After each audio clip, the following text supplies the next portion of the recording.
Greetings and welcome, travelers, to a very special episode of the Still Sane podcast. I am here with the amazing team behind Last Epoch, Season 2, Tombs of the Erased, to talk all about this latest update coming to the game. It has been 9 months, they have been cooking, and I thought it would be an awesome way to introduce all of you and to just break the ice if all of you could talk about your single favorite feature that is coming in Tombs of the Erased. What are you most excited for? Can we start with Judd? Let's start with you, man. For sure, for sure. Yeah, we have a lot of heavy hitters coming in season two in this regard.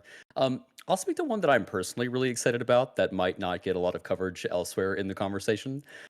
So for Gamepad, we've actually updated every single skill's targeting logic across the game, and they're just way more intuitive to how you'd want them to play. So, for example, if you were playing Ballista in the past, it would be that you would if you're focusing on an enemy, it would actually summon the ballista on top of the targeted enemy, which would aggro the enemy and probably surrounding enemies, and they'd swarm your ballista and pretty quickly dispatch it and kill it. And that's not exactly how you'd want ballista to be played.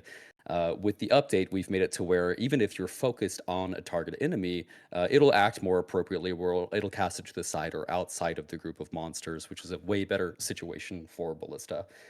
We've also updated all the mutations of skills. So anything inside the skill trees that actually might change the targeting logic or more desirably have the target logic change.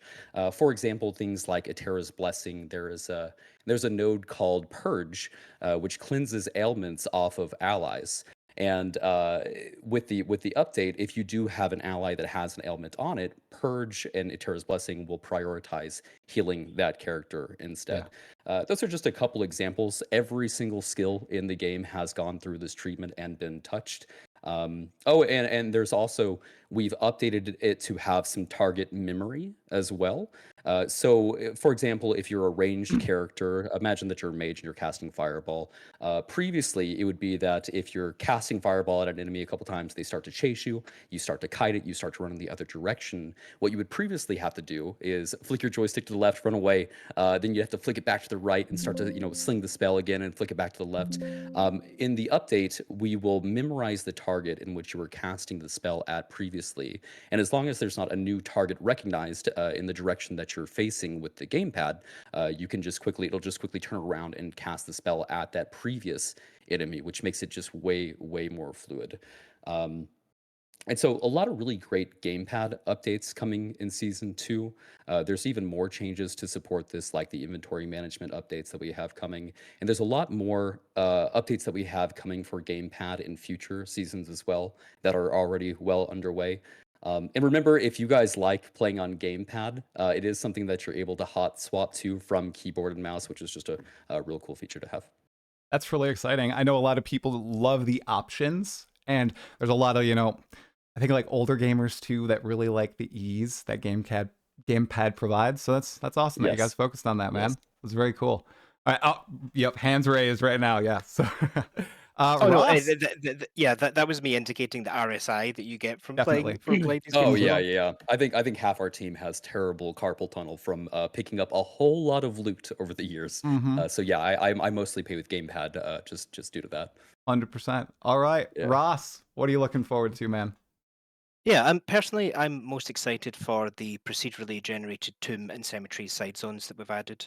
In season two, there are a few features that would be developed specifically for long-term use, and this is one of those. Yes. What we've built allows the studio to both release new content faster and improve existing content.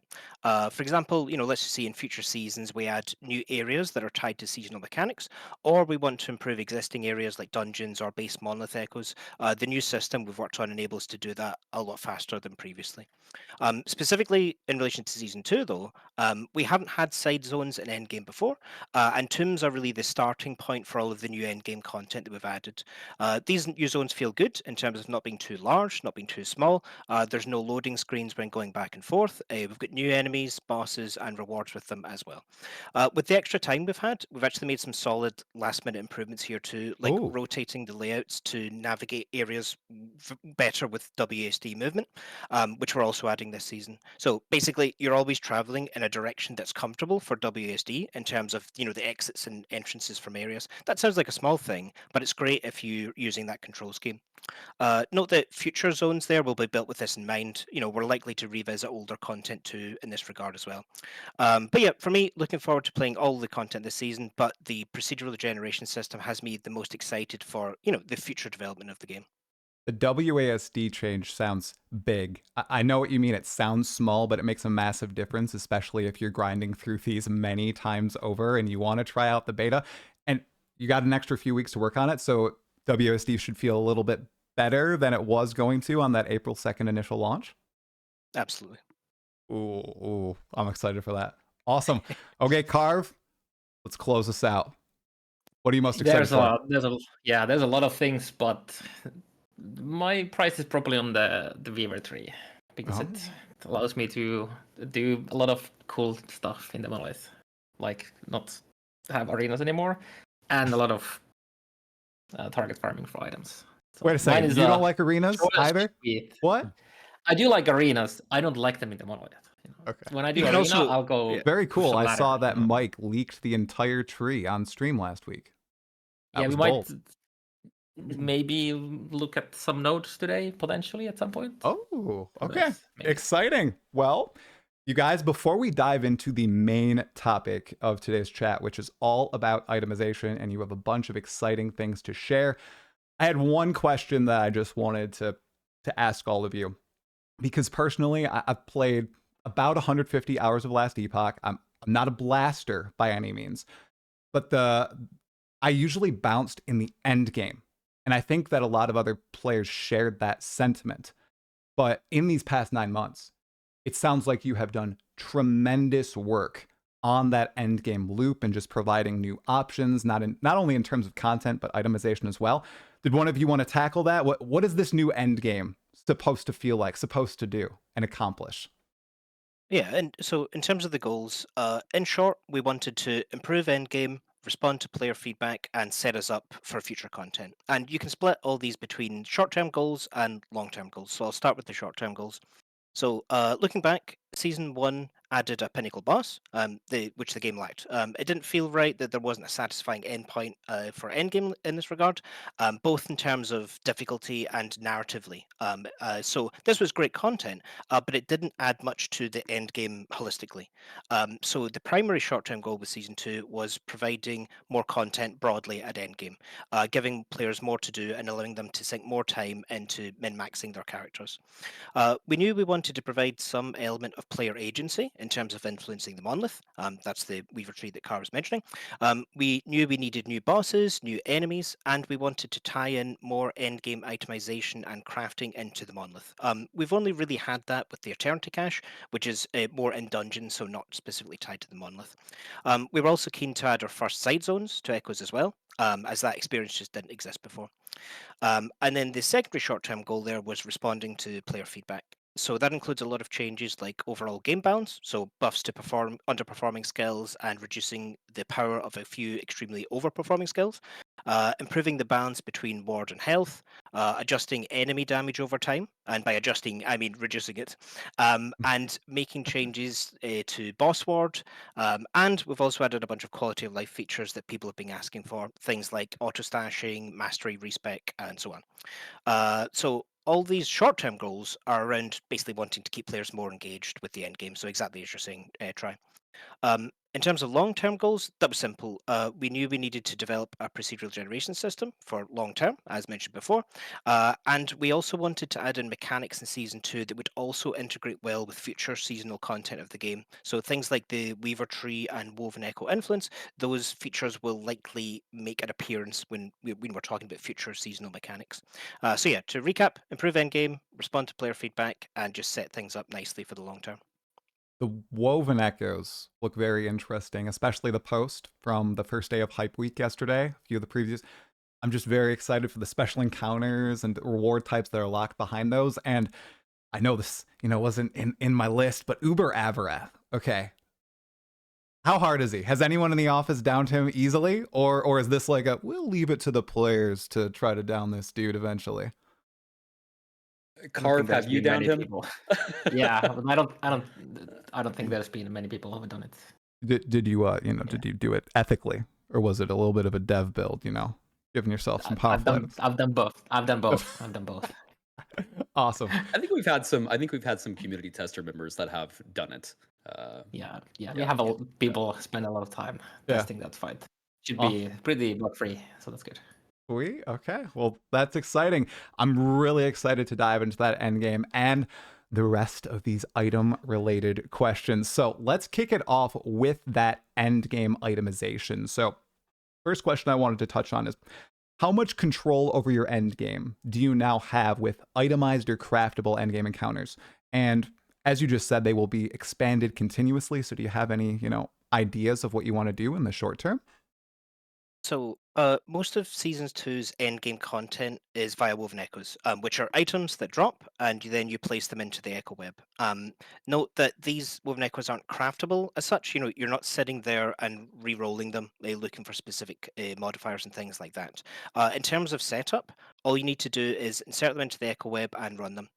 Some Woven Echoes have corruption requirements to be able to place them, but that's about it. So in terms of influencing the monolith, in terms of its rewards and encounters, most of that is done via the progression in the faction and usage of the Weaver tree rather than modifying Woven Echoes directly, if that makes sense. Yeah. In the past, we've talked about itemizing monolith modifiers. We even come up with a fairly concrete plan for that. But for now, we're more keen on keeping Echoes easy to run with pretty little setup. One element that we will be using more in future updates, though, is woven echo influence. So, when placing a woven echo, there'll be a circular area, and that area will influence nearby monolith echoes. So, as mentioned before, when we have a new seasonal mechanic in a future update, perhaps you'll be able to use woven echo influence to add elements of that mechanic to surrounding echoes and things like that. But yeah, to summarize, you influence the experience in the monolith through the systems provided by the faction rather than crafting on the woven echoes. Got it. Okay. And Uber Eberth is the top tier woven echo, correct? Is there anything that's kind of close to him that requires a really high corruption to fight? So I think it's like 500 corruption or something that you need to access it, but it's way more difficult than 500 corruption is. So we just the same with normal Aberrath, where we give you access to it earlier than you probably are ready for it in many cases, just because we don't want to make you slog through like a long time and then you just instantly kill whatever comes your way. But in terms of difficulty, Aberrath is still probably the second hardest encounter in the game, unless we like start thinking about pushing very high corruption and then you doing these woven echoes there, because some of them do scale with modifiers and corruption. But in terms of like the earliest you get access to, Aberrath will be the second hardest fight still. Then we have Uber Aberrath, and there's some bosses coming back that people have wanted to see and some not wanted to see that are gonna be regarding some corruption to do. You're obviously talking about Lagon, right? The ones people don't want to see, right? No, there will be no don't like woven Lagon? echo with Lagon. Okay, there's no Lagon there. Awesome. Okay. I have not been stuck on a boss in an ARPG as long as I was with Lagon. And then when it clicked, and I've been able to down him easily every time. So it took a little bit. All right. He's not that bad, guys. He's not that bad. Okay. Thanks for that answer, Ross. That's awesome. Okay. This next one has to do with something that the community brought to my attention. So there's a bunch going on with legendary potential in this update. However, lots of people have expressed that if you find an item with one legendary potential, it's kind of useless. It's kind of a feel bad moment. So are there any additional options coming for lower legendary potential items, like the 1 LP items that I just mentioned? Or are those going to stay as like that could have been a 2 or a 3, right? Yeah, so we're adding a couple of new features to help with the sort of, as you're saying, the life cycle of uniques. So let's just say you've got a bunch of relatively common uniques with low legendary potential. Previously, that was unfortunately the end of the road for those items. However, with the new endgame crafting options via Woven Echoes, you have a chance to redeem these items. So for example, one Woven Echo has a crafting reward that allows you to insert a bunch of unique items with legendary potential and mass re-roll the values on those items. items. So that has a low chance to improve the legendary potential of those items and a higher chance to effectively fail and set the legendary potential to 0. Note though that if that does happen, you can of course use the nemesis system to improve that and see what happens. You know, you might get lucky with the affixes that are chosen there, or you might regain the legendary potential there. One additional note on legendary potential is that it is of course weighted depending on the unique in question. So for rarer uniques, one legendary potential is already great. Yeah. And it's even more powerful now with a recent change to the Eternity Cache that I think Judd and Mike have hinted at previously. So hopefully Karv is set up to demo that for us just now. He has been granted immunity to show things at this point, so he's safe. You know, his career, no problems there. Okay, Yeah, I awesome. do. Sounds good. Karv, go for the screen share, and we'll swap you on over. Yeah. And before I actually show what it is, Oh, okay. we can do a All right, tiny here we bit go. of talking about why. Because there's a let me know when you have the I screen think open. it should be good. I'll look at chat one more time just to make sure it's all set. Chat, can you see the leaker's screen right now? Good to We're go. just teasing Go for here, it, Karv. okay? We're just teasing here, okay? We no leaking here. So, you know how you have these very good items that you get your 1 LP on, and then you probably farm it a couple times before you actually hit your T7 int or whatever you want, and then you somehow get lucky and you get 2 LP, and you feel like, okay, I just got a massive upgrade because 2 LP is better than 1 LP on the item that you already have 1 LP. Then you farm basically the same item, maybe a bit better than you used on the previous slam, and then you just miss. You just miss. You don't get the T7 at all. And now your 2 LP that you felt like was an upgrade is basically going to the trash bin. Well, there's a use case for that in season 2, but that item doesn't really go to the trash bin anymore because we are now allowing you to select 1 affix as a guarantee, as long as the dungeon that you do is at least tier 2. So I got lucky and I have a 2 LP red ring here, so I can just guarantee the int there, and then I get something extra cool. Oh. And this does mean that it's also easier to get 1 affix on your legendaries as well. For example, you don't really need to farm on average 4 red rings anymore to get that. You just slam it there now on the first attempt.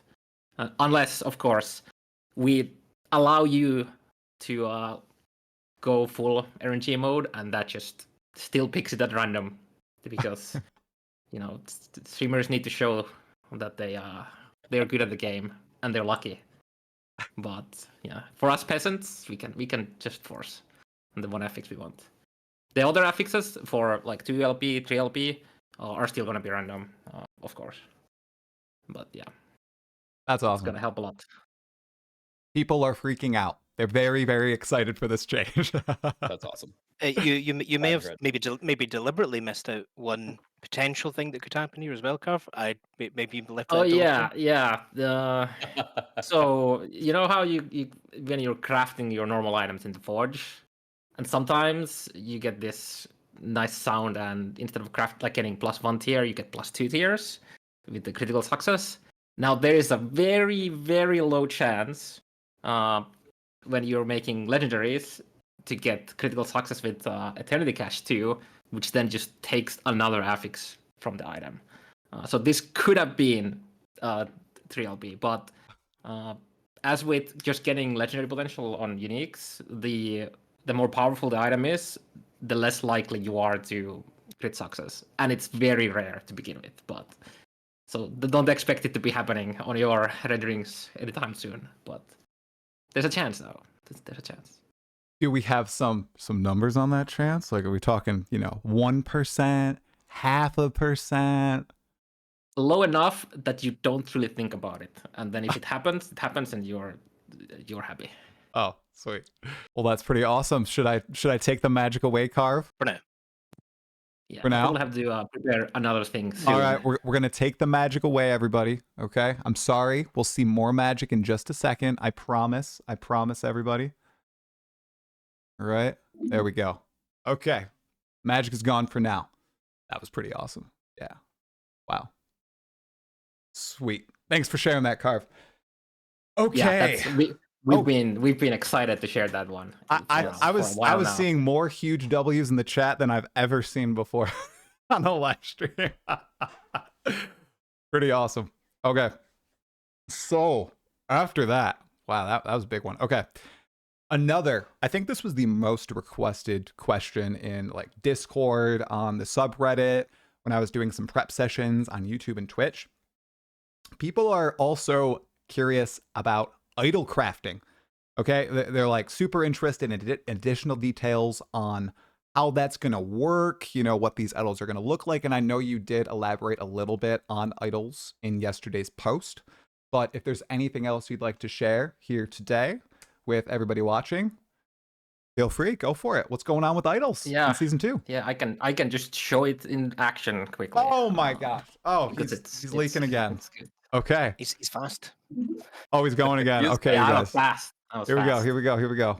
He's really fast. We're back in game. Go for it, man. Yeah. So when you complete tombs or cemeteries, or some of the woven echo versions of these, you'll see this little thingy here on my left side, and this is where you get to place your class-specific idols. So here I have a couple that don't have any enchants yet, and then here I have a couple that do have. Yeah. So you simply put it here. I'm in a cemetery, so I have 2 uses. If this was on a tomb, it would be only be 1, and I'll just enchant it. It'll give it a new, usually a low tier. So this gave me a tier 2 enchant. These can go all the way to tier 7, and then it gives you some Weaver's Touch as well, which you see on the top on the item.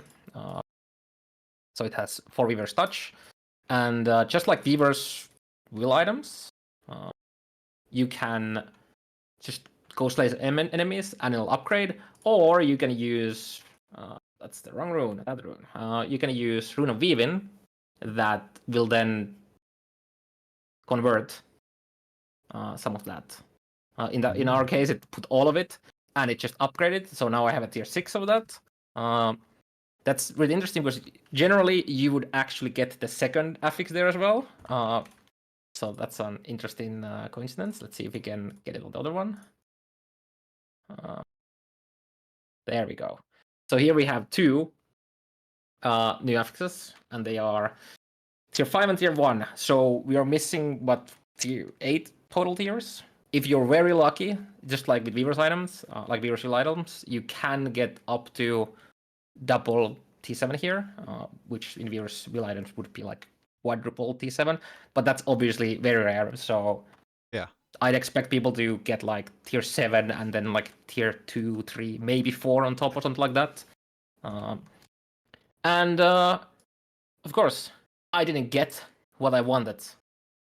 Both of those affixes are kind of useless for me. So what I can do is for 500 Memory Ember, which is the currency that you can farm now for the faction, you can re-enchant this. So what it does, it just removes the existing affix or Weaver's Touch, and then it adds a new one. Could be lucky or unlucky, coding the same one, but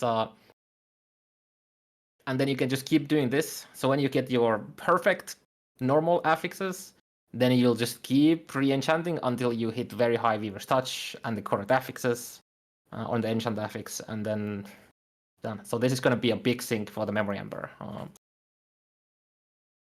And Memory Amber, I was just going to ask really quick, that's only found in tombs and cemeteries, or can you find that in other, instances throughout the game? You can find it elsewhere too, but I would suspect most of your Memory Ember comes from doing tombs and cemeteries. Okay. And yeah, I believe these were also already teased as well. You see these little other idols here. Mm-hmm. So obviously, since we're putting more power into class-specific idols, the normal, like the 1x1 and 2x1 and 1x2 idols would get left behind. So in these tombs and cemeteries, you can find new subtypes of these smaller idols. You can find minor, small. I think minor was small Lagonian previously, so we renamed that. And you see there's a different color affix on the top. So these idols have an exclusive better affixes compared to the non-Weaver version of these idols. And you will always be guaranteed to get at least one of these better affixes on these, and sometimes you get two. And most of these are hybrid affixes and better versions of the existing ones, but there's also some new affixes here that I don't think. Yeah, Firepen and Minion Firepen is a new one. And then the increased health here with the health on kill is basically the upgraded version of the increased health on the stout idols that currently exists. I think it goes to 6%. Yeah, 6%. So there's some pretty good Weaver idols too that you can find. Yeah, it looks like it. Now, people are pointing out the uses on the Woven Enchanter. Is that tied to anything, or is that a base amount for every time you clear one of these cemeteries? In tombs, you get 1. In cemeteries, where I am currently, you get 2. And then some of the higher end Woven Echoes can grant up to 4. I think there's 3 and 4 for one of the higher ones. Whoa! Look at those Woven Echoes right there. Oh, that was interesting. Yeah, they're pretty cool. Wow, I wonder. People also get nice icons on them. I really like the icons. I mean, your cursor could slip like a few inches, maybe. You know. Do it, Karv. That. Yeah. This one isn't specific to itemization, unless we are thinking corruption as one for your alts. Yeah. There's some cool things in there. That was a good slip. I liked it. That was a good slip. I didn't even remember which is where, so that was actually just a random one. And yes, the plus icon on those Woven Echoes tells you that you can get a Weaver tree point by completing that Woven Echo. Okay. The hammer implies that it has a crafting reward at the end, and the skull is a boss encounter at the end, and then the rest of them are more varied. Yeah, we are actually in a cemetery of reweaving right now, I believe, where one of these rewards is, not all of these Woven Echoes are going to be awesome for you. You might not like them, some of them. So what you can do is, you can just toss them here and exchange them and hope that you get better ones. You can exchange them all at once, and they'll come out with 3. Oh my goodness gracious! You don't have to do 3 at a time. Yeah, and it didn't waste that. Yeah, you can just fill this up, and it's just like puts them all there. Well, that's pretty nice, if I do say so myself. and it is pretty satisfying. And we're leaking some more here, teasing more. Yeah, I love how it's just like looks. There's like a little rhythm there too. Yeah. Oh, there's a little sound effect that we can't. Oh, nice. Yeah, I'm currently muted here, so yeah, that's good. There's no sound. Yeah. Very cool. Well, that was beautiful. Thank you for showing off those idols, Karv. People appreciate it. Oh wait, should I? What was that? No. I'll just. It's just the exit back to the. Oh, okay. All right. Here, I'll stop watching. And the magic will stop for just a little bit longer, you guys. Maybe some more magic will come on in. I believe I need to prepare more magic now. Yeah. Oh, yes. More magic. Okay. Awesome. Sweet. That was beautiful. Okay.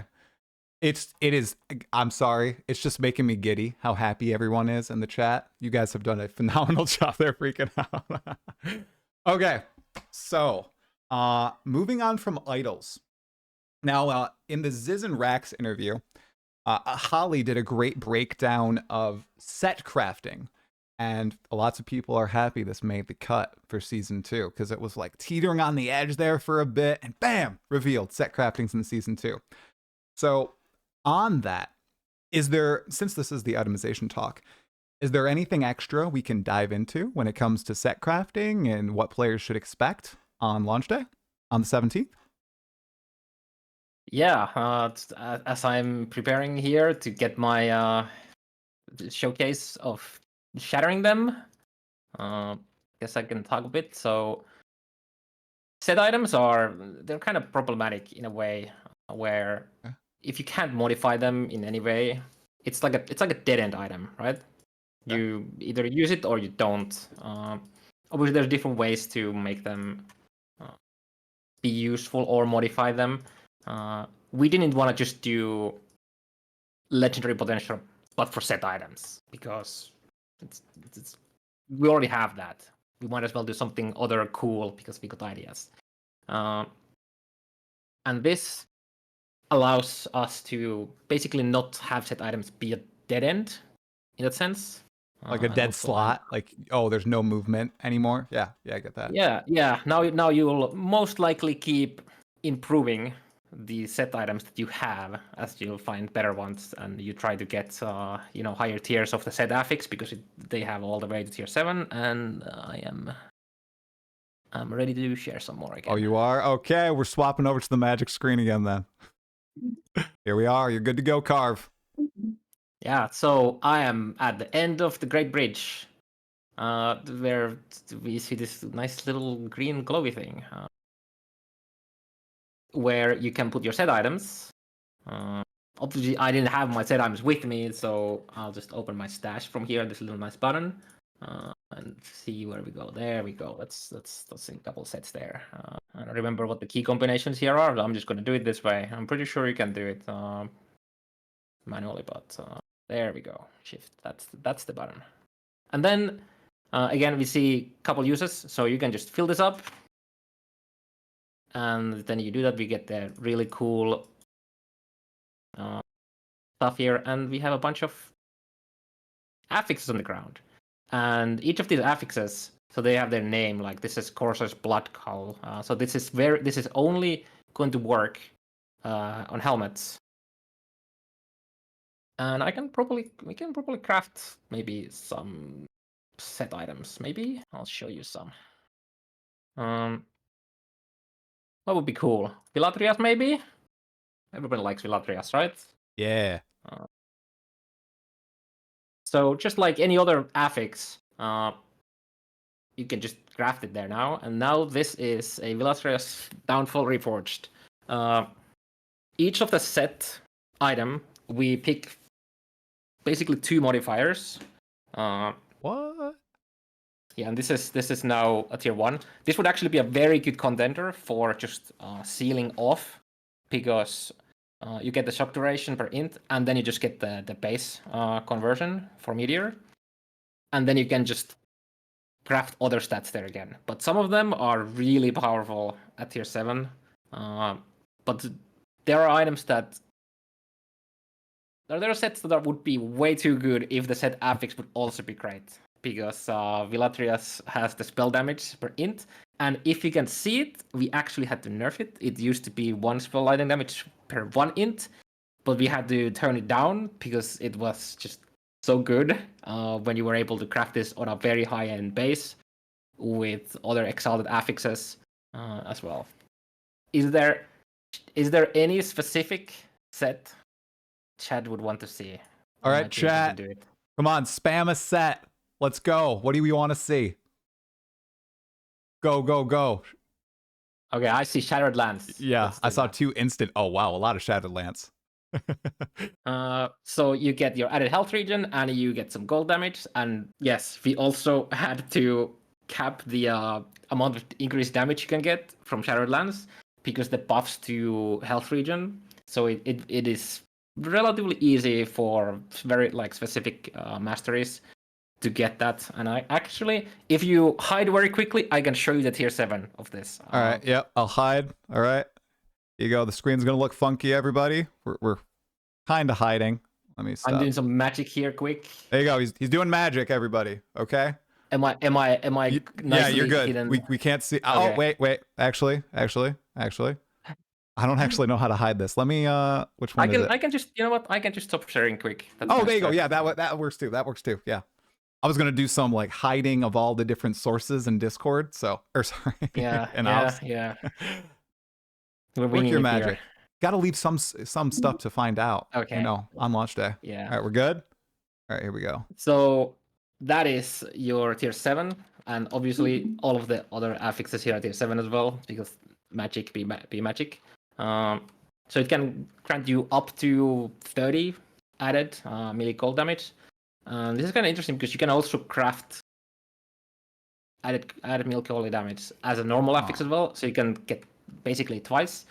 But obviously the big thing here is the set bonus being just very good. Yeah. Wow. Some of these are pretty good. Okay, Yeah, we're really excited about being able to add set items more now that we have this system in place. So if the community has any ideas for really awesome set items, do feel free to plug them in the forums and Reddit and our social accounts. We're really excited to start to add these again, because right now we have way more uniques than we have set items, because it was a dead-end item slot previously. How did this come up? Like, were you guys just workshopping super hard to try to come up with this new idea, and you didn't want to step on the toes of legendary potential, but you knew you didn't want set items to always be BIS for some builds out there, right? I wonder if this one is actually one of those ideas we've just heard in the community, and we just kind of workshopped from there as a base idea. Yeah. This might be one of those. I'm not sure. I don't remember. We've had this idea for quite a while. Yeah. It's a lot of effort to make the system, and this is a lot of new affixes with a lot of new numbers. It took a long time getting all the numbers in there for this. Just manual work. It took a long time. People are figuring out which of the affixes we take from the sets as well. People are asking a crazy question. I'm not sure if this is allowed or not. They're asking, can we slap this on uniques? No, the set affixes. No, the set affixes cannot be added into uniques. Okay, great. Also, people were asking for the last bear. That was the other one that I saw being asked a lot. Is that one we could look at? Which slot? There's a couple different slots. Oh gosh, which slot? First slot wins. I don't know, chest slot. Go for it. Chest slot is endurance with leech. Oh, this might be one of those sets that we actually buffed and we changed the bonus. I'm pretty sure the bonus is better now than it used to be. I'm not sure if this is one. I don't think it used to have endurance threshold per strength, which it now has as a 2-piece. And obviously the 3-piece set being the 30 strength here is still massive. So this is one of those another of those affixes that you might end up just crafting as a tier 1 and then just sealing it away and then crafting another T5 on top. Yep. That's awesome. Ooh. Do I? As you can see, some of these. So this is a suffix on the body armor. It's a prefix. So is it the suffix or prefix? Just depends on what the stats kind of made sense to, and in some cases, put it where it has to compete with other powerful affixes. And here we get health regen, increased health regen per strength, which is a pretty good, especially because this is just tier 1 right now. I think tier 7 goes all the way to 3% strength, if I remember correctly. So yeah, awesome. Okay, we'll definitely see some set items being used. 100% in season 2 for sure. Definitely. But yeah, there's a lot of affixes we've added this season. There's the set shards, there's the affixes for the idols, there's the champion affixes. There was a lot of work to do there, and there's more coming there as well. Can't say too much though. Sweet. There's been a lot of affixes have been added in season 2. Yes. Chat, you got to calm down. We're not going to ask them to show all of the set affixes. It's not happening, okay? We got to leave some for April 17th when they launch the game. Come on, guys. Yeah. All right. There's some cool stuff in there. Yeah, definitely. All right. Let's let the magic go away. Just for a little bit, though. I'm sure will return momentarily. Here you go. Yeah, okay. Maybe we'll give another teaser at the end or something. Who knows? Ooh, okay. All right, we'll have to see. Maybe. We'll have to see. If chat behaves, maybe. Chat, you have to behave, okay? Or no teaser. You heard Karv. Oh, it says, there we go. All right, Cam's good. Okay. This next one was one that I thought would be a little interesting, given how much QOL is in Last Epoch. I appreciate that massively. I can like stay in the game when I'm looking at everything, whether it's theory crafting a build or anything of the sort. So is there ever a chance we'd get an in-game compendium of unique items with possible drop locations, since there are specific places where certain items dropped in Last Epoch? It might be an awesome quality of life, an incentive to go out and hunt for these cool items. I know you can go on the wiki, right? Some players really like everything in game though. Is that something you guys have ever thought about adding? Yeah, we're really keen on things like this. Keeping players in the game is definitely something that we aspire very heavily to do. We do this through things like having the game guide in game that has just a wealth of knowledge, including even things like damage formulas, and then also things like the Merchant's Guild Bazaar that keeps you in game without having to go to any external resources to target items or players like that. So keeping players in game is a really big goal for the studio. So this is something that's just right up our alley. Maybe this takes shape as something like a bestiary or something of that nature. I think long ago we actually had a decent mock-up for a bestiary, and I do think that this would be a very good value add, especially as we continue to add more and more unique items that are attached to certain activities or behind certain boss loot tables. So yeah, I think that's something that we absolutely could and would benefit from doing. Um, I think we have something. What is the number of uniques that we have now in the game after this Oh patch? We're gosh. gonna have over 300 or something like that, guys. A lot, yes. It's a More, lot. more than that. Yeah, it's And a lot. more will come. Yeah. It's getting up there. So yeah, I think it's something that we could absolutely do. If anybody has any suggestions on how you guys would like to see that implemented, again, we would be very happy to take a look at that. And if it's something the community wants and it's something that we can achieve, yeah, it's something that's again right up our alley. That's sweet. Exciting.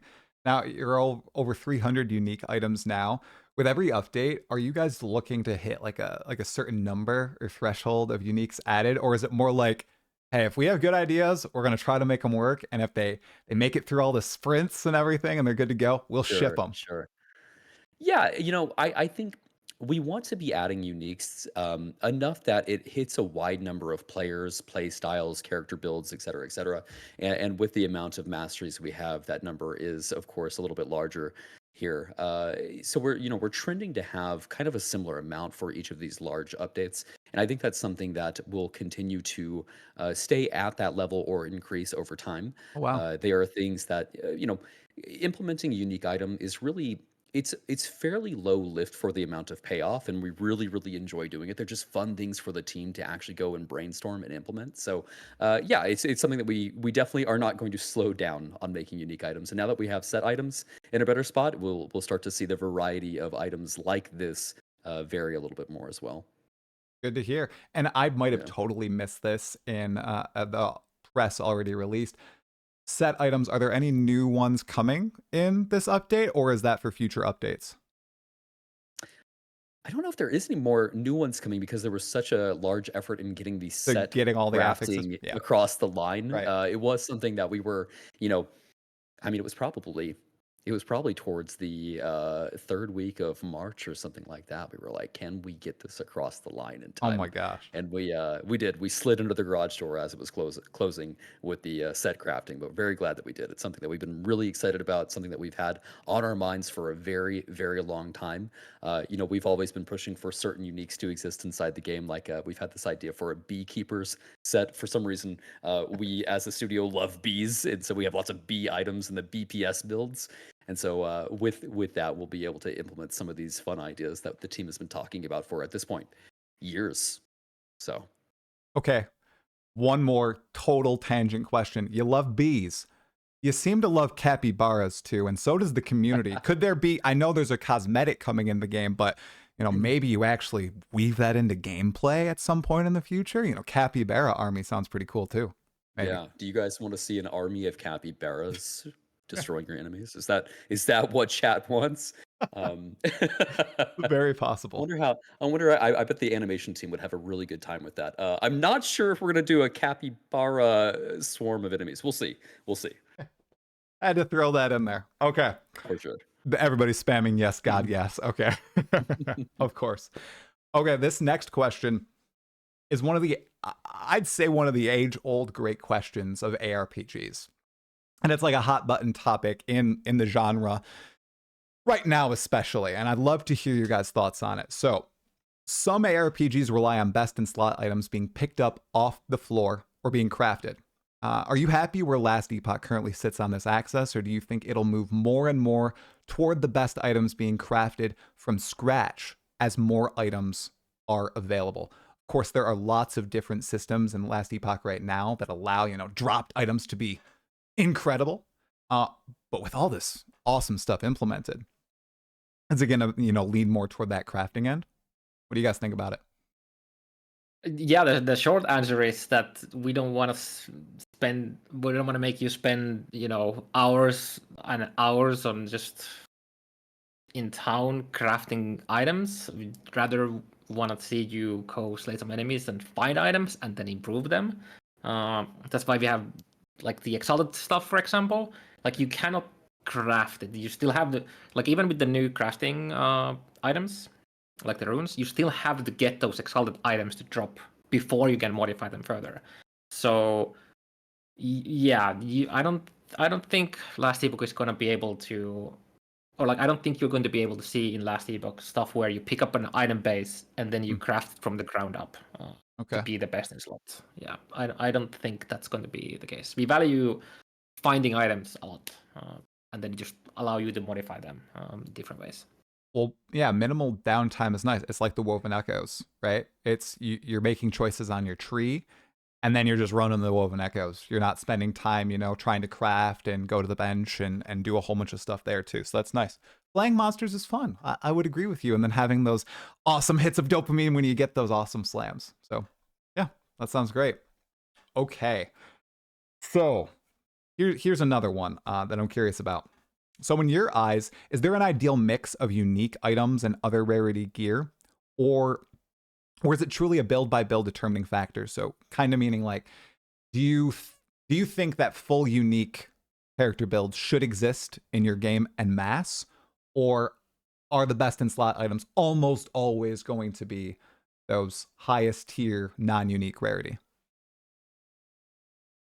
This is an interesting one because we are not like very specifically trying to make you always have a different item rarities on your gear. It's more so some builds just end up working with a hybrid of having some exalted in season 2 sets and then legendaries. Maybe in the future we'll have some items that further incentivize you to stack, I don't know, different sets or something like that, or exalted, and you get bonuses from that. So yeah, I don't think we are very specifically trying to make sure that never happens. Yeah. But with the set rework now, we're definitely gonna be seeing less of full legendaries than before, which is, I'd say, is definitely a good thing. But that's more so because set items are now just again good in to use, not so that we want you to always have a mix. I'd expect there still to be builds that are going to be eventually just using legendaries, and in the future we might just get some other rarities that go in the mix. Who knows? Definitely. So we like to have open our options open. Yeah, more options is always good. Now, something that we've been seeing, throughout this chat, we saw a little glimpse earlier. Woven Echoes. It sounds like everybody's very excited about the introduction of these. So I'm curious, what other cool itemization changes might be coming with the introduction of Woven Echoes in Tombs of the Erased? Yeah, we could spend another 2 hours here, I guess, because all of these, there's a lot of changes that do a lot of things, even if we ignore the Woven Echo specific things. But I can probably show you a couple. I have one actually prepared already. Already prepared? Okay, magic happening. Here we go. I'm ready. Yes, magic is happening. and I believe Ross mentioned this earlier at the very beginning a bit, where having some things on those 1LP, 2LP items like that. Like for example, let's take Aberrant, Tongue of the Aberrant Seer, for example. This is a item that is quite likely to be able to roll 3 or 4 legendary potential compared to a lot of other items like Red Ring, for example. But if you find this with 1LP, this is basically a dead item. This doesn't really have a use. 0 LP would be better because you could just toss it into the Nemesis deck and hope to get something good, or it would have to be at least like 3. So, one of the things coming this season is the ability to reroll the LP on uniques that have at least 1 legendary potential. And if it doesn't go up, it's going to go back to 0. And again, so what happens here is it basically considers it as finding the item again, and then it checks for the legendary potential. If the legendary potential is not higher than the item when it's here in the Woven Potential bench, it's just gonna go to 0. And then you get another chance to upgrade through the Nemesis deck. But sometimes you get an upgrade, and that's pretty cool. Don't expect your Red Rings to get extra LP again, because they are already very unlikely to get it with LP to begin with. But there's a point where, let's say that you're playing a build that has 2 Red Rings, and you have your tier 7 already on both of them. So the next upgrade would be to get a 2 LP version, right? So now there is a chance to get that. So when you find that 1 LP Red Ring, it doesn't just it's not a dead item now. You have a chance to get it, like make an upgrade. Well, 2 chances. First here, and then when it most likely fails, on the egg from the Nemesis. So I'm gonna expect some of these are gonna go to like 2 LB, and all of these are gonna go to 0. But yeah, here we go. And as you can see on the side here, we have some crafting, like affix shards, and that is because Weaver is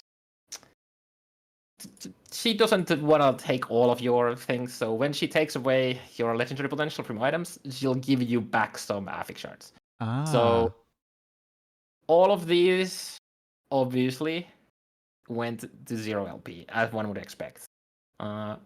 Most of these are probably going to be 0 as well. Let's see if we get, there we go, 2 LP. But most of these are 0, which then allows you to then send them back to the Nemesis egg, and you might get 1 LP back, or you might get legendary affixes and whatnot. So now we have a method for these items that don't really do anything to have more chances to be useful. Right. And then another cool thing, which was teased, I think, in the original trailer, that people thought was going to be this, which was the unique reroll. So I can probably go set that up, actually, real quick. I'll just stop my screen. The Ross or Judd can probably talk a tiny bit while I'm going to do that. Go. Good. We don't want to reveal any secrets. It's pretty exciting. So in the update, we have 36 different unique woven echoes coming. Wow. We just recorded the patch video. I recorded that, and we're at the patch video. Just the high-level overview of this patch is over 20 minutes long, and I try to condense it as much as possible because there's just so dang much going into the patch that it's very, very long. In the patch, I say there's 37 woven echoes, and the team called me out on it. So I apologize. There's 36. We'll get to 37 very shortly. I promise you. Yeah, just slam in on the work for that 1 extra echo. Just put it in. I agree. Okay, I'm ready again. All right, you ready? All right, go for it. Okay, so this is the thing that you saw teased in the very original teaser trailer, which has a sacrifice and a reroll. So this allows you to Do I have another? Yeah. So this allows you to sacrifice a unique or set item or reverse wheel item to reroll the implicit. So in here, the movement speed would be an implicit, which already is the highest roll, and then the actual affixes as well, which also happen to be at max because this is the modded item. And the cool thing here is that remember all of the red rings that went to 0 LP. Mm-hmm. If I go to Nemesis Egg, then they're most likely to get like some bad affixes. So what you can do with those failed legendaries is you could put them here. Like for example, here I only have a this is a very bad example, but I could imagine that the tier 7 int here is like a tier 4 or something like that. So I could use this to reroll the values here, and obviously because this had everything perfectly rolled before, stuff went down. But this is a way to basically those failed legendaries to spend them and hopefully like over a longer period of time, or just the first time get lucky and improve your items. So this is another way to slowly improve your items. And obviously this has some restrictions. So I cannot reroll 1 LP red ring with a 0 LP. It has to have at least similar power level. So in this case, it would be badly rolled 1 like affix legendary red rings, most likely. Got it. But this is another way to keep like slowly upgrading your items. Because we've had a lot of people ask for ways to be able to do something with uniques, because sometimes you get lucky, you get 3 LP or something like that, and then all of the other rolls on it are terrible. Now, through the Nemesis Egg, which I think is probably the best way to get like legendaries with like 2 affixes for something like red rings, like the more rare items, because it has a relatively high chance to just add affix on both of the rolls, like both of the upgrades, and you can just use those as a reroll fodder now, which is pretty exciting. So all of those badly rolled legendaries now have a purpose. No, That's kind of have great. a purpose. Yeah. And again, here, obviously, you can open the stash through the crafting window, because we didn't want to just put the stashes here. Yeah, you don't want to dirty up the place. It looks beautiful. Yeah, there's actually another cool change, which is going to be, some magic's going to happen. And this is specific to experimental crafting. A lot of people probably don't know much about it because it's pretty the hidden mechanic in the game. Here we go. I'll let you prepare really quickly. Yeah, so so you kill exiled mages, and then they will drop items. Yep. Or that, Yep. And they'll drop items with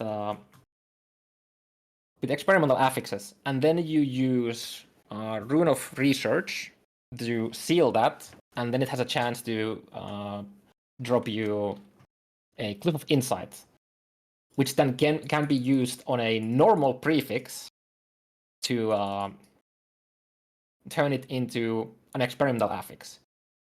And there is a deterministic way to figure out which affix it turns into. But it requires you to go to third-party places, because it's not. You can figure it out, but there's a lot of just like trying to keep track of how much fortune potential the item has, and what is the combined amount of tiers, and different item bases have different rules for it. So we wanted to streamline that. And that Rax has a great video on how to do that if you want to do that in the next 9 days.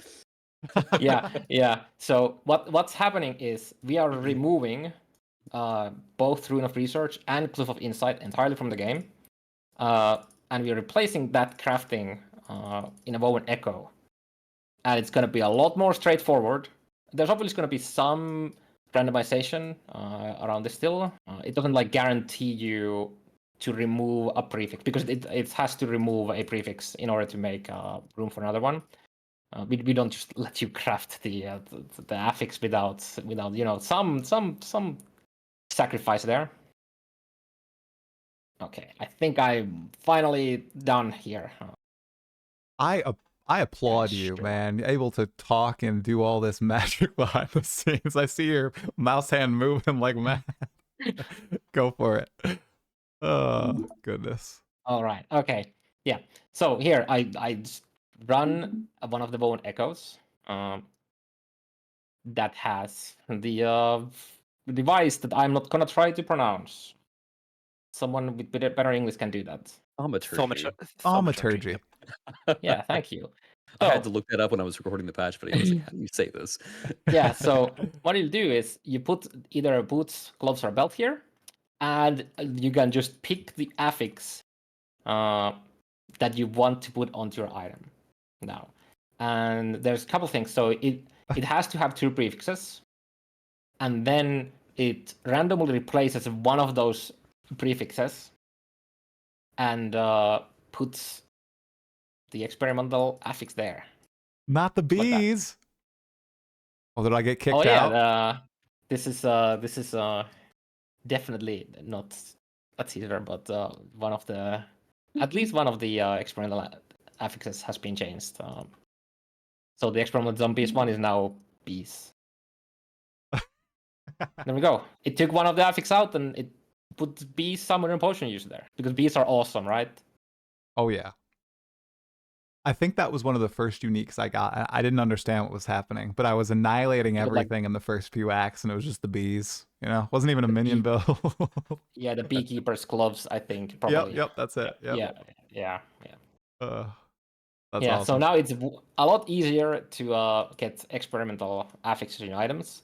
One thing that, obviously, since we don't have Rune of Research anymore, which was a guaranteed seal, regardless of the tier on the experimental affix, this, I think it can give you an exalted affix, but the better way here is to just simply use the Rune of Havoc, right? You have an item, you have like a suffix, exalt, or something like that. You craft the experimental affix, and then you just Rune of Havoc and hope that it hits the experimental affix. So it's a lot easier and more streamlined to try to get high tier experimental affixes on the correct item basis, because item bases are very important. So very cool. I see a few quick questions on these in the chat. Can you seal this mod? Yes, with Cliff of Despair. Yeah. You can still seal it, but obviously that means that you cannot seal higher than a tier 4 experimental affix anymore. But so the absolute top end amount of tiers on an experimental item has gone down, but it comes with a trade-off of being able to actually craft them on items that you want way more easily now. Very cool. You might actually be using them now. Can you put experimental items or experimental affixes on exalted items? I think you may have mentioned that you could. Was I wrong? Oh yes. And that is how you're most likely going to be having exalted experimental affixes, because you just craft the lower tier. Like for example, this is tier 4. So I could technically be able to Cliff of Despair this, but the odds are pretty low. But more likely you'll have an exalted belt here instead, and then you just use Rune of Havoc, and then you hope that it switches the tiers to grant it on the experimental affix instead. Also, there's a champion affix on this belt that I just now realized. And they're always, they are always sealed. So those cannot be put onto legendaries either, just like with set shards. But these can drop naturally as exalted when you slay champions. So that's pretty neat. Awesome. This looks sweet. Yeah, I think we might have one more Yep, there's Oh, one more. Yeah, One more Orden's crafting, Watch. yeah. You, Yeah, yeah, yeah. and then you can stand down, Garth. Yeah, I'll go prepare that. It will take all me right. You're gonna a prepare minute that or for a so. sec. All right, sounds good. Sounds good. Let me stop Yeah, I watching think you. one indicator that you're doing well with itemization, I think, is when you run out of colors for affixes. You know, as a UI designer, I'm looking at these things thinking, oh my goodness, like the next type we add, what color is it going to be? That's what I'm stressing about. Yes, yes. Yeah, what is the best color? You know, we've been trained to think certain things are the best, but you know, you got to rethink that whole that whole We'll concept. quickly be going into the Diablo 2 era where it's like gold versus yellow and like the just Here, tiny shade difference there. okay, here's a terrible idea. Don't take it. Change the font type for certain affixes now. Okay, there you go. Get some wacky font in there. You know, if you're running out of colors, go for that. That'll piss people off. That's probably Yeah, a bad idea. we'd probably use iconography in some capacity there, Yeah. rather when we run out of colors. Yeah. Yeah. I don't know if everybody knows that, but we actually commissioned what do you call them? A font foundry to create our custom Last Epoch font, and it was one of the guys who actually made the Roboto font face that is very, very popular. And that was a really big treat to both Ross and myself because we both have a user interface background. So being able to Ah, create our own font for the game was just super, super enjoyable. that's a good piece of trivia.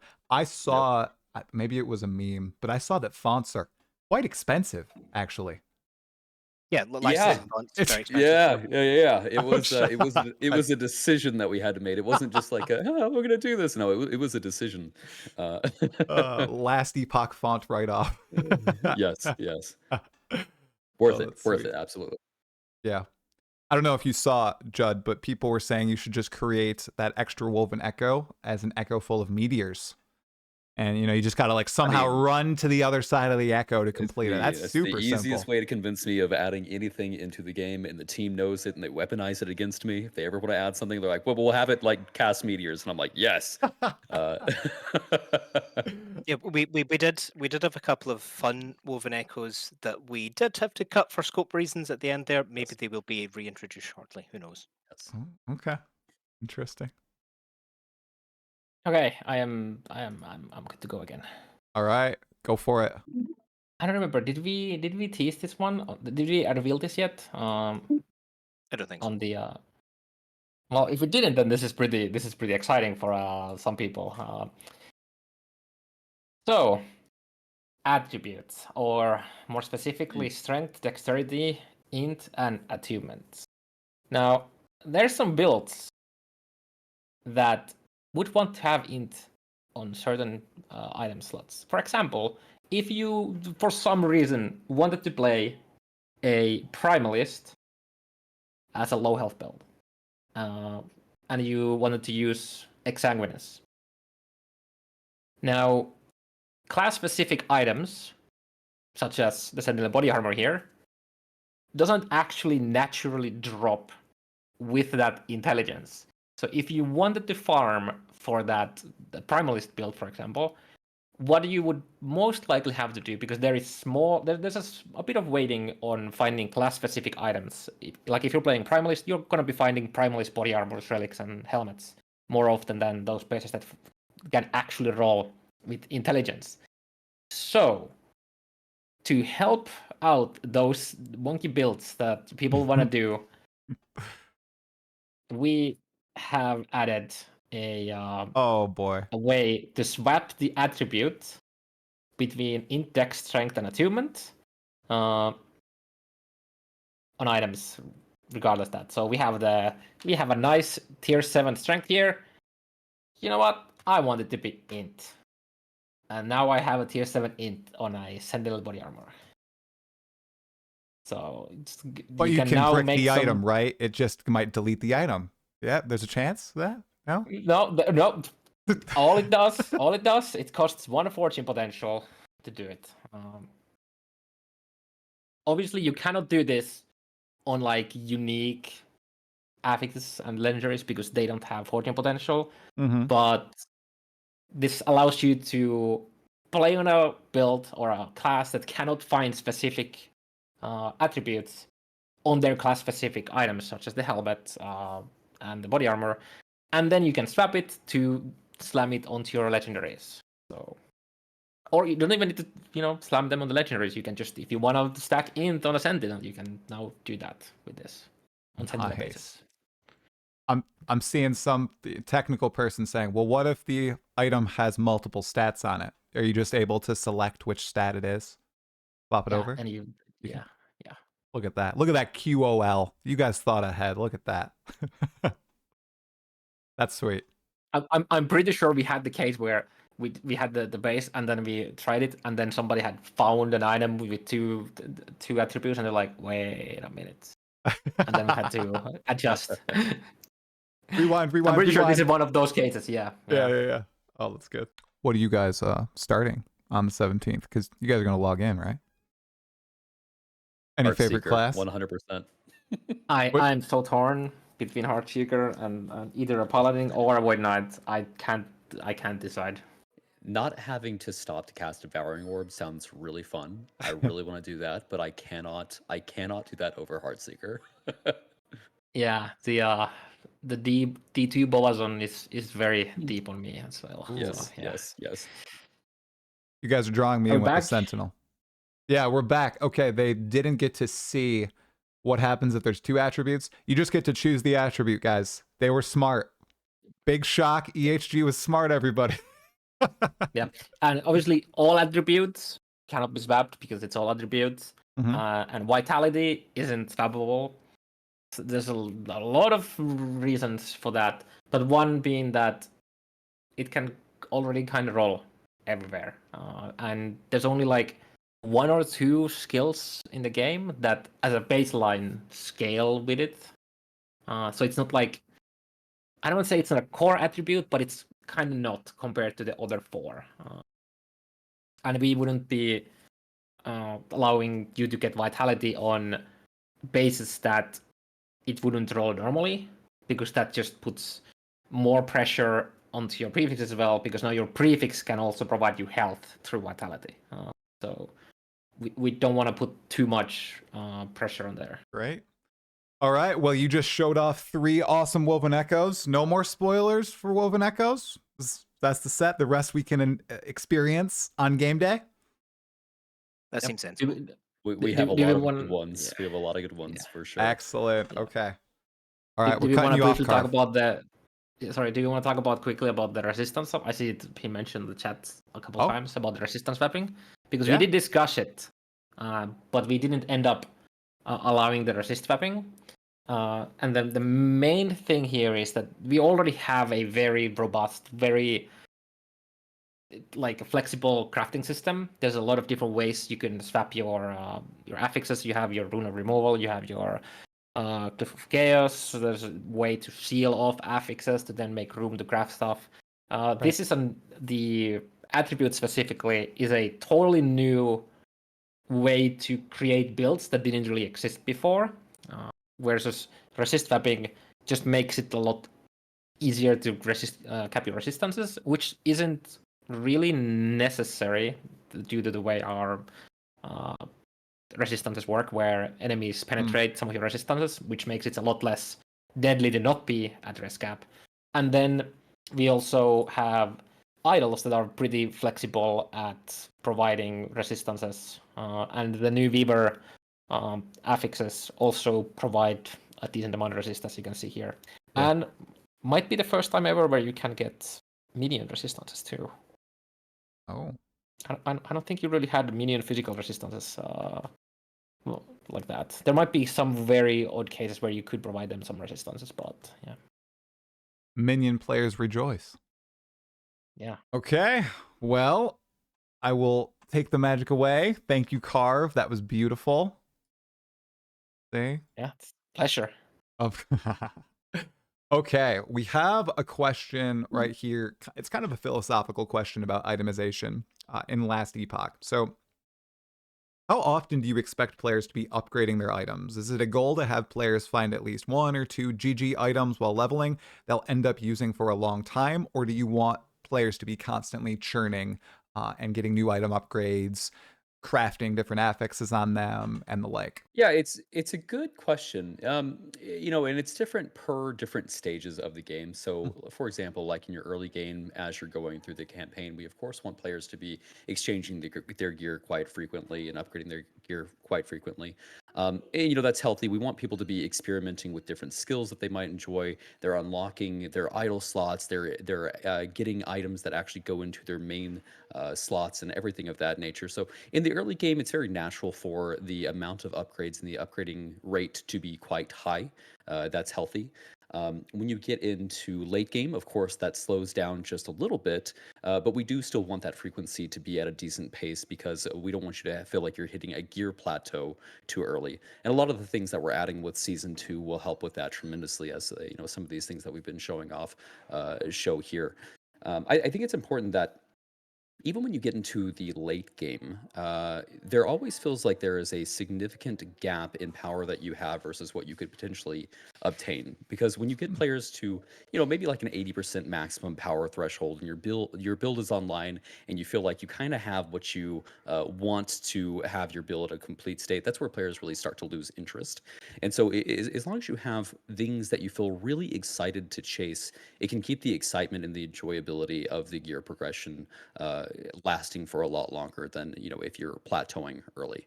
And that's one of the things that we're really focusing on with the implementations that we have coming in season two. Your question about, do we want people to be finding GG items in the I guess we'll kind of phrase it as the campaign yeah, experience. yeah. Um, it's not necessarily a goal that we have. I think if it were a goal, we would probably pretty easily be able to start to guarantee this to some Mm, extent, which I believe would be actually very unhealthy for the game. The excitement of the game is the item chase, and as soon as you start to make it to where these things start to be guaranteed, that starts to cheapen the experience overall, and that's not yeah, something that we want to do. Now, when you get into like the mid game, say that you're like level 40 plus, it's very important that the potential to find a GG item exist, because you always want to feel like the next enemy that you're killing or the activity that you're participating in has the chance to drop you something that's just going to really blow things out of the water and make you feel way more powerful. So I think it's important that the potential for that exists, but I think it's important also that we don't guarantee it. When it comes to the campaign leveling experience, instead of ensuring that the GG items or making it very likely that GG items drop, that is something that our crafting system yeah, enables players to overcome challenges that they would be facing in a much more directed manner. right. So that's what we like to do to make sure that there's not challenges presented, at least in mid game or early late game, that are insurmountable. Yeah, that's extremely sensible. The only GG item I felt like I found was the beekeeper's gauntlets when I was playing for the first time. I mean, I didn't replace those for quite some time. I couldn't get rid of them, but Yeah, yeah, and that makes it. it's a great feeling whenever you find something Yeah, like that, and 100%. you're like, "Heck, this is awesome. Right, This campaign experience is gonna be, really unique because I found this thing, and I'm really right. excited to have this." But if we were to guarantee that, I think that, that's not a good experience.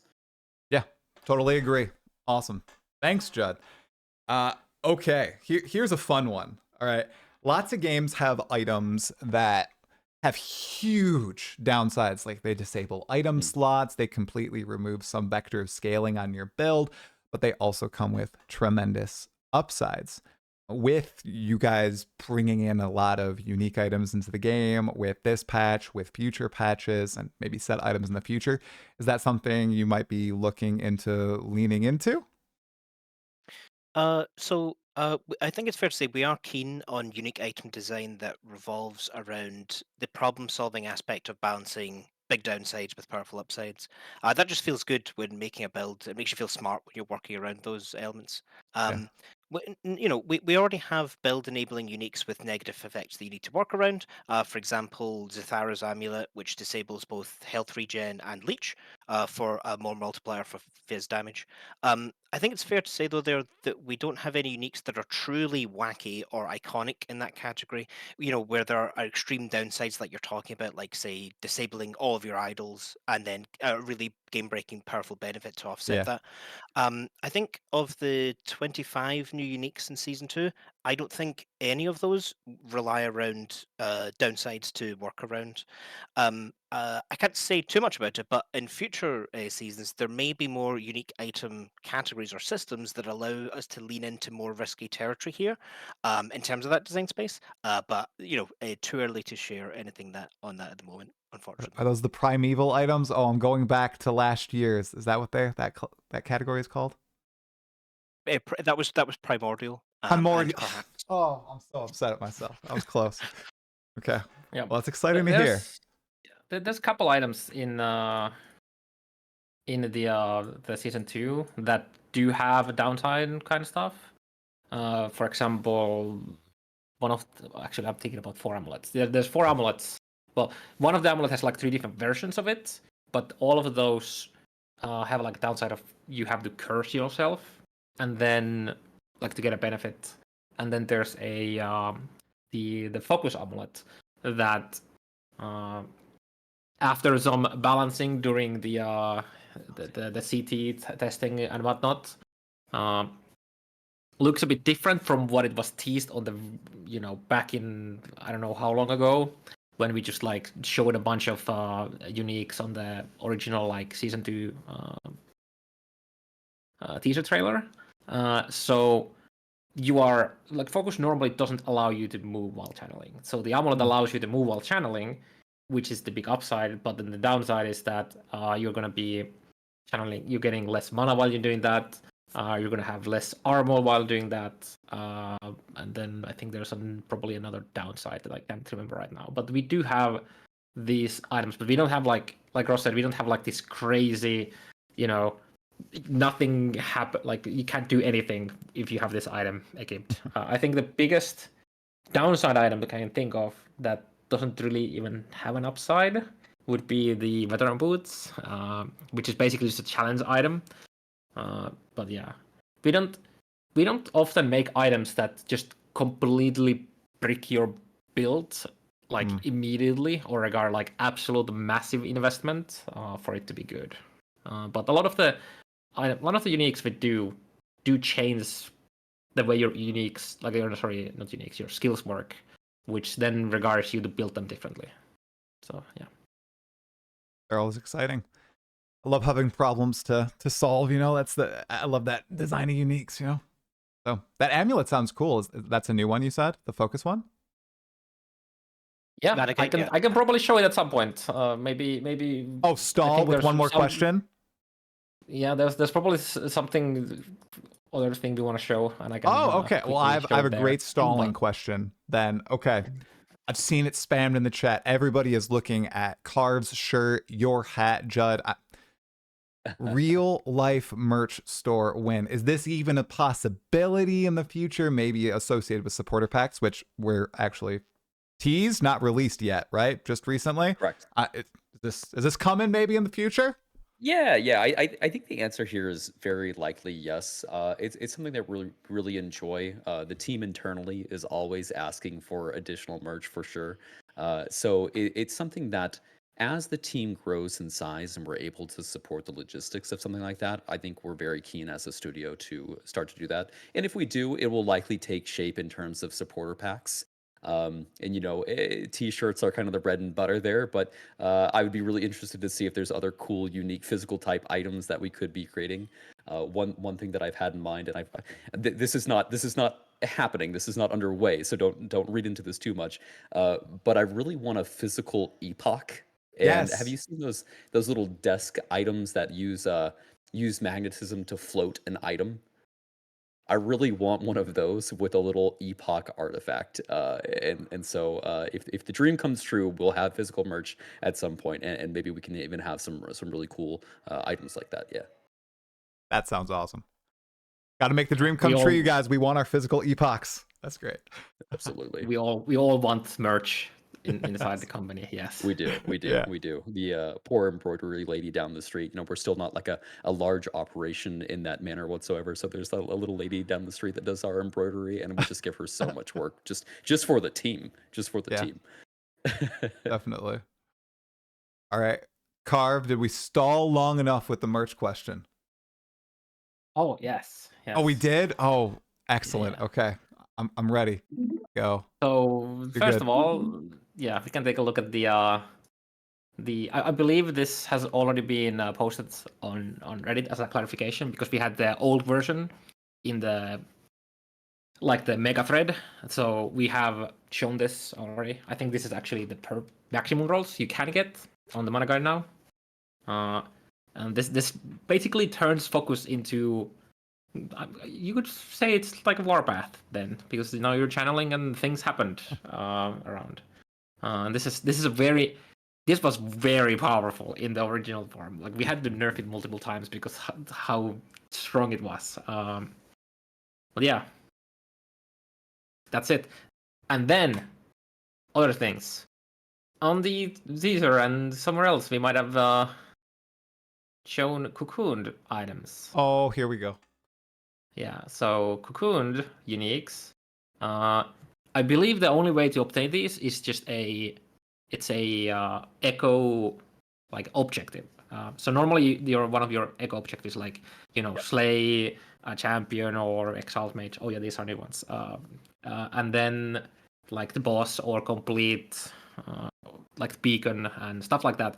So one of the new objectives is to slay enemies until you find these cocooned uniques. And so when you try to put this on, it just reveals a random unique. And we're getting really lucky with just everything having LP, it looks like. Damn. Wow. These do have there we go, a finally. slightly increased chance to roll LP. Oh, Yeah, okay. yeah. I don't remember exactly how much, but you are more likely to get LP on these. And yeah, I can't wait to see these. Reveal a full stash of cocooned items videos. I'm ready. Oh, there's some uniques here. I see. Oh, we gotta look at Yeah. them. Oh, yeah. Right? I mean, if they're rolling, Yeah, it's that looks fate. like a new. This looks like a new unique, which was one of my mentioning, where just stacking curses helps, and you can get curses on other masteries than being a warlock. Basically, a lot of the curses on warlock basically require you to be a warlock to get them, because some of them come to skill trees or from the some skills. So if you are playing acolyte but not a warlock, such as a necromancer for minions, you can get some other cool curses for them. So yeah. Okay, dude, that item art. Oh my gosh, that's incredible. Oh yeah, yeah. There's a different. There's a couple different versions. I think there's 3 different versions of this. Oh. So these, yeah, there's a Bone Curse, Inflicts Penance, Decrepify, and then Acid Skin is the last one. So these are kind of cool. And I think we might have mentioned something about the Weaver tree. We might want to look at. Ooh, yeah. I mean, go for it. Yeah. Do you need some time to prepare? No, I can just. Oh, I can wow. just Here we open go. it. Okay. Yeah, I can just open it. So yeah, we have a lot of cool customization, and it might look like a small tree at first, but most of these nodes have multiple points you can put in them, so you can. Did Karv just freeze? Oh, I think he did. Uh-oh. Oh, you guys didn't shut him down, did you? Did you cut him off? We pulled the plug on him. We talked to HR. We're like, pull the plug. He's showing too much. Oh, see, he was unveiling everything. I believe there's Here he is. Yep. Oh, he's back. And since we are talking about itemization, Karv, can you hear us? You're back, Karv. Yes, I can hear you. Oh, okay, cool. you were away for about 20-30 seconds there. Oh, he didn't. You had ended at it looks like it's a small skilled small tree. Okay. Multiple points. Yeah. Yes. Most of these points, you can put multiple points in them to get a higher benefit of what the node provides. Like, for example, you have some loot lizard spawn rates, They come from caches. You can get some more lizard tails and guaranteed unique item whenever you unburden loot lizards. Since we don't slay them, we help them. And since True. we are in an itemization discussion, we might want to take a look or discuss some of these a bit. So we have these cool nodes in the tree that allow you to imprint an item in there. So, for example, do I happen to have some? Let's say that for there. So you can imprint these items into the Weaver tree, and then when you do specific things, for example, in this one, when you get echo rewards, you have a chance to get similar items to what you have imprinted here. So for example, it could provide bone amulets because that's the base. It could provide uniques because it's a unique. In the cases of exalted items, etc., or like legendaries, affixes that are there, or a combination of them. There's some limitations, like for example, you can't get boss-specific uniques. Like if you put the allies here, or like any of the Uber uniques here, they will not drop randomly. I'm not sure if we currently are excluding them from here, but it is explained here. But so these allow you to greatly enhance the ability to find not only the base types, but also the item type, like the subtypes. So not a ring, but like a iron ring or a silver ring, for example. And I'd expect to see a lot of these imprints with some stuff like red rings and whatnot, in hopes of people getting those. And we have so this is armor and jewelry.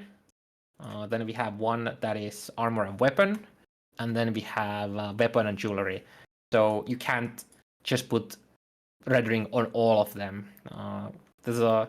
We had a long discussions about how we want to do that, or if we want to limit them. I think currently there isn't a node that would allow you to have an idol in here, but that might be something in the future. We'll see. And then this one on the top is an interesting one, because this is specific to slaying champions, and the item that you have here has a chance to drop the item that comes out of it with one of the affixes as a sealed one.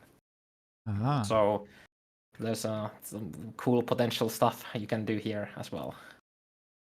Yeah, and worth noting that you're imprinting these items, so you're not losing the ability to equip them. So if you've got your red ring and need to keep wearing it, it's imprinting it. You're not losing it. Yeah, as you can see, okay. Let's take this. Let's take this as an example. For example, here the fang. When I put it here, it is still here, so you don't actually lose it. So yeah, it's just there,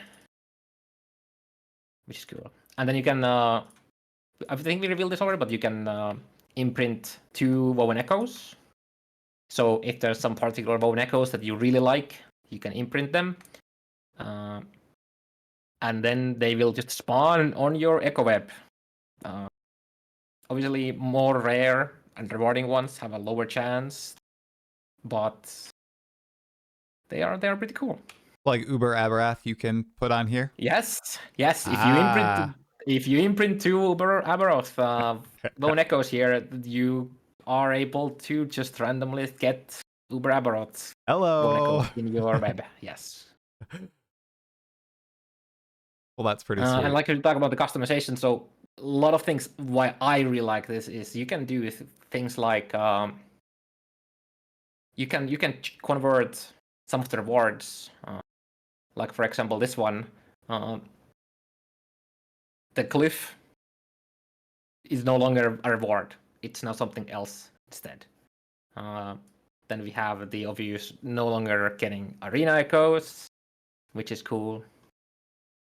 There's a lot of interesting things here. Eventually the tech will be there. Okay, we're back. Yeah. Thank you, chat. We just stalled talking about VR for a second. Sorry, Karv. The ads interrupted us. Let's go.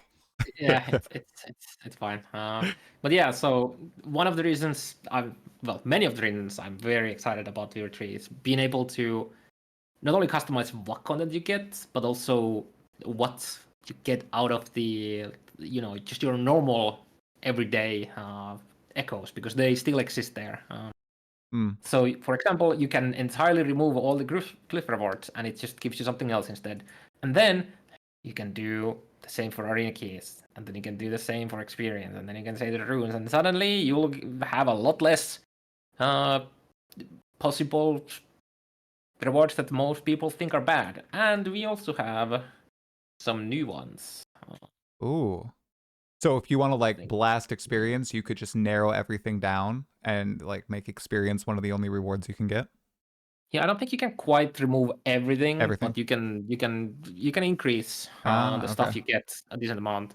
And then memory amber, the sync on your idols, farming your perfect idols and all that. So you can now have a memory amber as a reward for completing echoes if you take this. And I think there's another one for bow and echoes as well.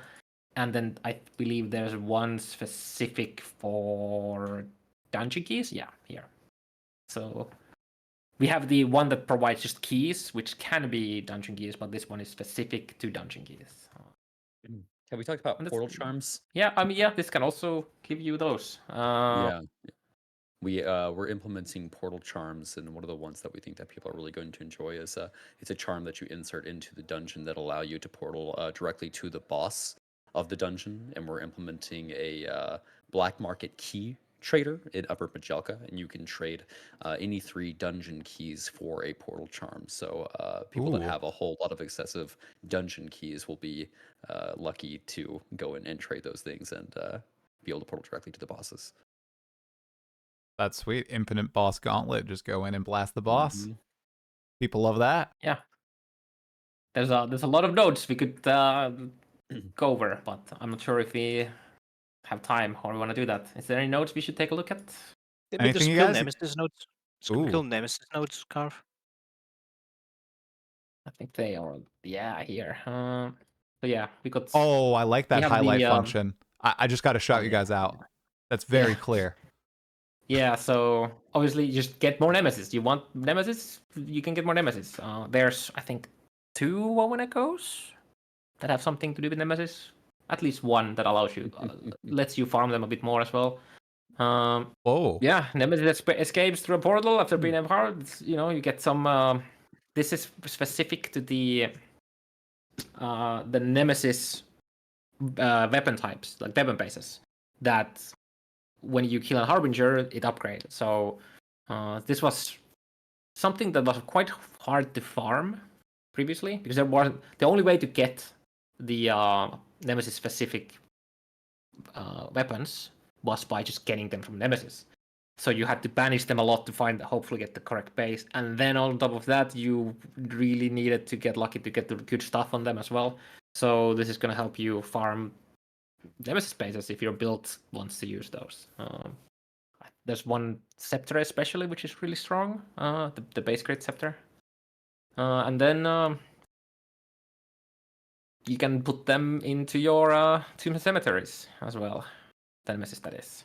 If you put 3 points here, it's guaranteed that the human cemeteries are going to have a Nemesis that is possessed, which makes it stronger. One of my favorite woven echoes is the Nemesis Tower, where you're climbing the tower and you have back-to-back Nemesis.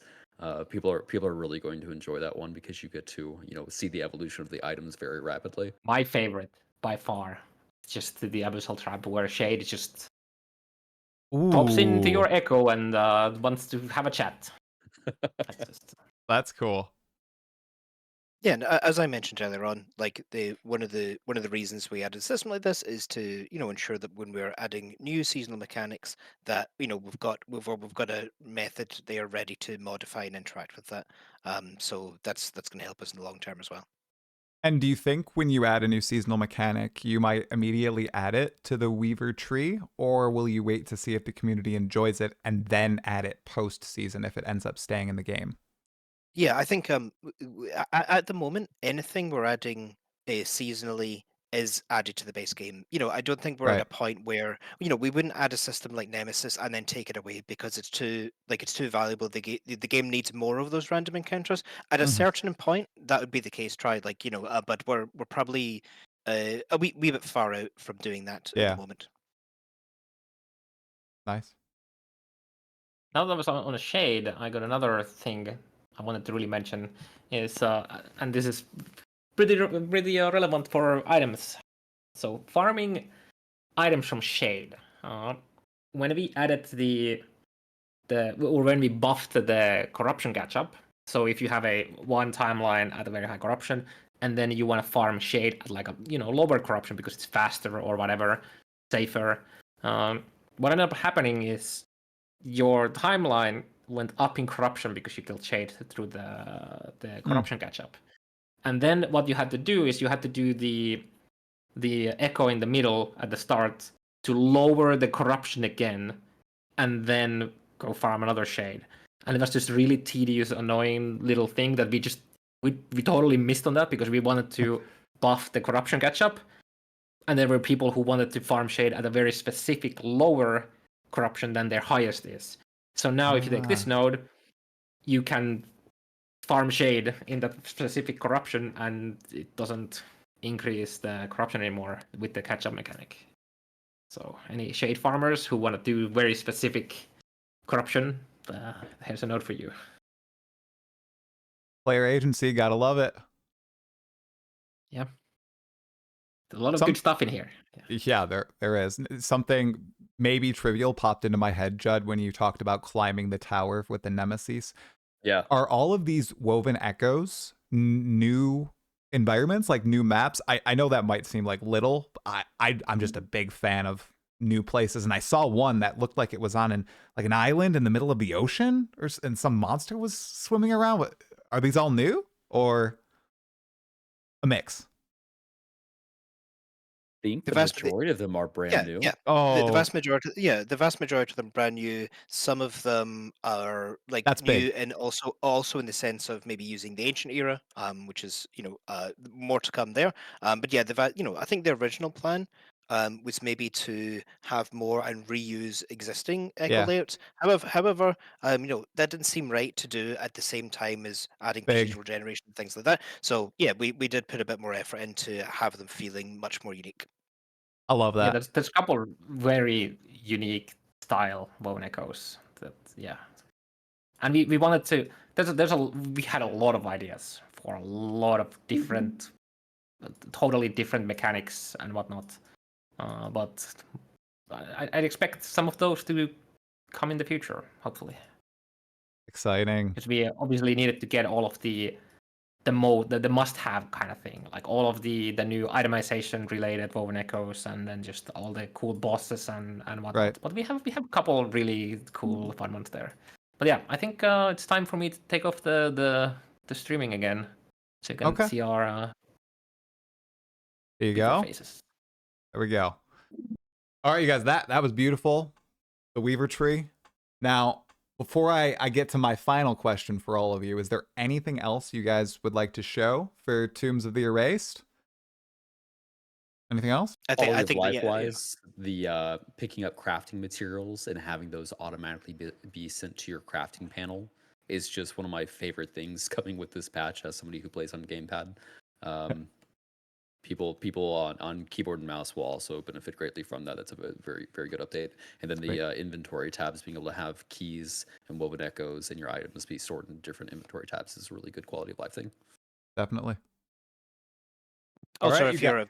you're if you're a veteran player as well, your monolith progression through normal timelines is shared with characters that have access to that stash. So it's less of a slog to get through the monolith. If you know what you're doing on your alt characters, you've already gear for them, and you know how to play the game, you'll be able to test more builds out faster. Nice. Did we mention that you will be able to use keys to respawn in dungeons, either at the floor that you were on or at the boss? Oh, We didn't. Not yet. Now we Not yet. have. Yeah. Yes, that's a good one. That's a good one. for all those Don't people dying to that girl. I can't. Her name is escaping me. The Chronomancer girl. Jorah. Jorah. Yeah. Oh god. Oh yeah. Yeah. Now again, on hardcore, don't do that. It's not going to save you. It's not going to save you. But for our softcore players, it's helpful. Yeah. All right. We got some other cool things coming in as well that we haven't revealed yet, I think. Ooh. I mean, Yeah. it's going to be an exciting day, you guys, and I think we all know, there's going to be a lot of new and returning players flocking to Last Epoch for this massive update. You guys had, I think it's 9 months to cook, and you guys cooked a feast. Okay, do you have any message to all these people that are going to be trying out Last Epoch when it drops April 17th? Like, what is your advice from you three? You're logging into Ellie the first time, character select, you load in. What do you tell them? Yeah, I think for me, I've got a very specific way of playing RPGs where, a lot of people recommend that you play Last Epoch without a build guide. Just play yourself, learn the game that way, and I think that's the correct way to do it. I like to hedge my bets though. In general, I look up build guides and look up, skills being used to understand if I would like to play that type of content, and then I'll bookmark that guide, but I won't use it, and then I'll proceed through the game myself. And if things work out, I make the same decisions as that, as the build creator, and I get to feel smart about that. Or if I'm struggling, I get something to fall back on. And I think for me, that's the way to do it, because you get to feel smart if you make the right decisions there, but you've also got a backup plan if things aren't going so well and you're having trouble scaling into empowered monoliths. Yeah, piggybacking off that, yeah, getting in there and just following the fun with the skill system and the crafting system that we have, you should be able to go in there and make a build that will at least be able to get through the campaign. And if you end up finding that you're in a challenging position and you're just not powerful enough to get past a certain progression point, you can open the crafting panel and add some add some shards to gear. It's a very easy way to go and get through the campaign without having to follow a build guide or anything of that nature. Also, just in case people aren't aware, we have this really robust in-game guide. Press G to open that up. It's got an absolute wealth of knowledge and everything that you'll need to know to be successful in the game. So again, yeah, don't feel like you need to follow a build guide. I will say that there are a lot of really fantastic creators that put a lot of love and effort into making build guides that are really enjoyable and really good, really easy to follow. So it's great if you do like to do that. There's a lot of great creators that you can go and support in that way as well. My two things would be to go watch a streamer because there's Twitch drops to get Big. some cool MTX, and then the other one would be to keep your chat open to really like live the through the all the fun and hype and everything that people are chatting on the and helping each other. And even if you are an offline player, instead of going full offline mode, you could go just through offline while having a chat to be able to chat with people while playing, to not feel so alone. Even though there's a lot of people who like to play alone, but I especially like to just chat with people. Like I'm gonna be chatting in hardcore for sure. Awesome. You got to share your drops in global. You just have to do it. It makes the game feel so much funner. Oh yeah, just link all the GG stuff that you get from Nemesis early on, because you can get tier 7s from Nemesis with on legendaries and whatnot. You just link those on chat and you just like, oh, what is that? It's good times. Your hardcore deaths and or achievements will also be in chat via announcements as well. That's something new to season 2. Oh, that's so cool. That's awesome. So you can at the start of a season you can feel, you can live vicariously through others. That's how I do it. That is exciting. Love those. I'm not sure if that has been told before. I'm not sure if that. I think that's what Karv was kind of hinting around. I was trying to go around the bar. Yeah.